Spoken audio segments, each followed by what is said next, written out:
میرے کمپنی کے ملازم سے کمپنی کے مالک تک کے سفر میں ایک چیز واضح تھی،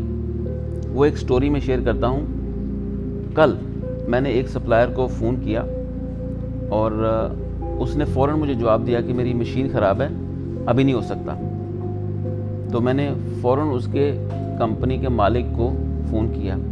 تو اس نے فوراً کہا کہ میں ابھی چیک کر کے بتاتا ہوں، اور تھوڑی دیر بعد مجھے جو چاہیے تھا وہ مل گیا۔ بتانے کا مطلب یہ ہے کہ جس شخص نے کہا، وہ کمپنی کا ملازم تھا، اور جس نے کہا کہ میں چیک کرتا ہوں، اس نے مینیج کیا، اور یقیناً وہ بندہ کمپنی کا مالک تب ہی بنا کہ جب وہ کمپنی کا ملازم تھا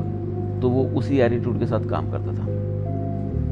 اور میں اپنی ذات کی بات کروں تو مجھے نہیں لگتا کہ میں نے بھی کبھی کسی کلائنٹ کو یہ کہا ہو جب میں کام کرتا تھا کہ مشین خراب ہے یا کوئی بہانہ نہیں، مینیج کریں گے۔